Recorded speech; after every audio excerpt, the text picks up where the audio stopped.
dise, quoi qu'on fasse à Ottawa, le Québec est une nation libre de protéger sa langue, ses valeurs, ses pouvoirs.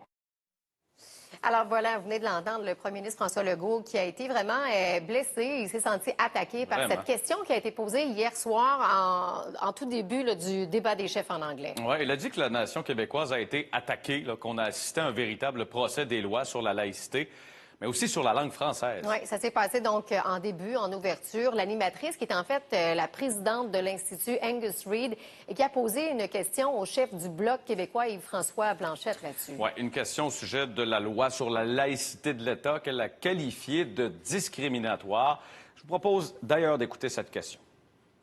You deny that Quebec has problems with racism, yet you defend legislation such as Bills 96 and 21, which marginalize religious minorities, Anglophones, and Allophones.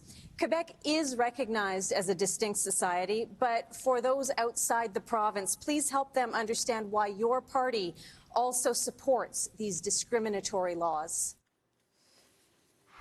Alors voilà pour la question en tant que telle qui fait tant réagir aujourd'hui. Pour en parler, je joins Philippe Dubois, analyste politique. Bonsoir Philippe. Bonsoir. Et Raquel Fletcher, correspondante parlementaire chez Global News. Bonsoir Raquel.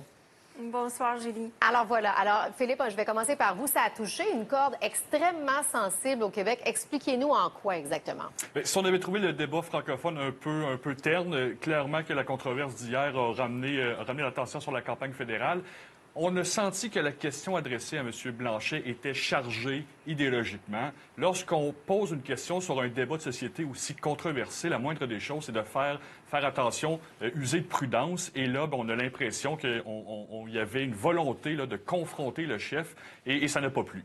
Oui, on a vu, Raquel, vous êtes journaliste dans le marché anglophone chez Global News. D'abord, avez-vous été surprise par cette question? Et dites-nous si ça reflète des pensées généralisées au Canada anglais contre le Québec? Oui, effectivement, comme anglophone, j'ai été surprise par la façon que la question a été posée parce que, justement, la loi 21 a soulevé beaucoup de colère chez les anglophones au Québec et hors du Québec. C'est une question qui est vraiment sensible aussi pour les anglophones. Mais le projet de loi 96, qui est en fait la réforme de la charte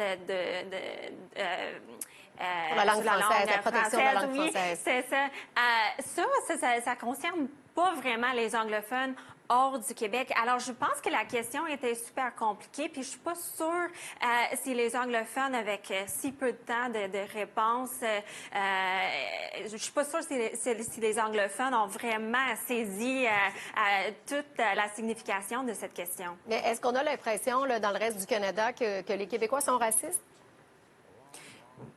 Bien sûr, mais il y a aussi, et je trouve ça un peu désolant, il y a aussi la perception que le racisme systémique est un gros problème. C'était vraiment une préoccupation majeure pour les anglophones à travers le pays. Alors, je trouve ça désolant que cette question ait été seulement posée à M. Blanchet parce que je pense que les anglophones s'intéressent vraiment à ce que les autres chefs présentent comme plan pour contrer le racisme partout dans le pays. Alors ça, je pense, était peut-être un oubli de la part du comité qui a révisé ces questions. Oui, parce qu'il y a vraiment eu un comité qui a révisé et approuvé ces questions-là. Et aujourd'hui, tout le monde s'enlève un peu les mains. Il n'y a pas eu d'excuses officielles. Philippe, hier, les autres chefs sont restés muets aussi quand c'est arrivé, sauf évidemment Yves-François Blanchet qui a réagi. Mais aujourd'hui, on a vu Justin Trudeau et Erin O'Toole qui ont fait des sorties pour déplorer la formulation de la question. Parlez-nous de l'impact sur la campagne, sur le reste de la campagne, là, de cet enjeu d'hier. Bien, le jour du vote approche, puis même le vote est déjà commencé. Et évidemment, ça donne des munitions au chef du Bloc québécois qui, depuis le début de la campagne, tente de dire aux Québécois qu'on n'est jamais mieux servi que par soi-même et que l'ensemble de son discours tourne autour du fait que les partis fédéraux ne comprennent pas le Québec. Alors, avec une controverse comme ça, à peu de temps avant le vote, évidemment que ça lui donne des munitions pour surfer sur ce discours-là. Il va clairement tenter de maintenir cette impression-là qu'il y a deux solitudes, le Canada qui ne comprend pas le Québec et les Québécois qui devraient voter Bloc. Donc, ça donne des munitions au Bloc québécois. Raquel, vous êtes d'accord avec ça? Peut-être, mais comme les anglophones hors du Québec n'ont pas l'opportunité de voter bloc, je suis pas sûre que ça va avoir un grand impact. Je pense qu'on a manqué une opportunité d'entendre les autres chefs sur la question du racisme, mais aussi on a manqué une opportunité, en fait, d'apprendre un peu plus au sujet du Québec. Alors, je pense que c'était juste un peu peut-être trop mélangeant comme question. Il y avait trop, en fait, dans cette question pour vraiment servir les anglophones. C'était très chargé, en tout cas, comme question. Et Philippe, pensez-vous que le consortium anglais là, qui a approuvé cette question-là devrait s'excuser à l'heure actuelle, tel que le demande notamment le chef du Bloc et aussi le premier ministre François Legault? Bien, clairement, il y a un malaise, puis clairement, je crois qu'il doit y avoir aussi une réflexion sur le format du débat. À quoi devrait servir un débat des chefs et comment on peut l'organiser pour qu'il y ait moins de controverses entre des journalistes, des modératrices et des chefs et plus de débats, parce qu'au final, on organise des débats pour que les citoyennes et les citoyens aient un maximum d'informations pour faire un choix éclairé. Et clairement, là, on a un petit peu passé à côté hier avec des controverses de ce genre. Ça donne des munitions au mouvement souverainiste, Raquel? Oui, comme j'ai dit, peut-être, mais l'autre chose que je voulais souligner, c'est que effectivement, je suis d'accord avec le format, que les autres chefs aussi manquaient du temps où ils ont été interrompus par la modératrice.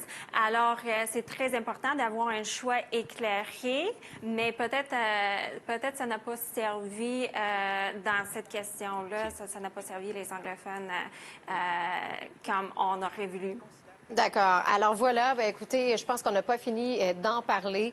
C'est sûr que ça a éclipsé également les autres enjeux du débat. Ça a vraiment pris ça a été traité en priorité dans les médias. Juste une dernière question, Raquel. Dans les médias anglophones, qu'est-ce qu'on en a dit aujourd'hui? On a expliqué justement, comme les médias francophones, c'est très important aussi d'expliquer ce qui se passe au Québec au reste du Canada, parce que on est très peu, là. On avait 3 journalistes anglophones au caucus de la CAQ cet après-midi.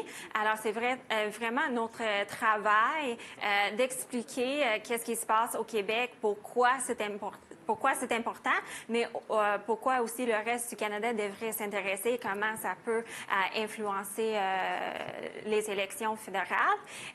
Alors, j'espère qu'on a réussi. C'est vraiment quelque chose qui est important parce que je pense que le Canada, en général, s'intéresse à ce qui se passe au Québec. Eh bien voilà, merci pour vos opinions éclairées. Philippe Dubois, analyste politique, et Raquel Fletcher, je rappelle que vous êtes correspondante chez Global News. Merci à vous, bonne fin de semaine. Au revoir. Bonne soirée.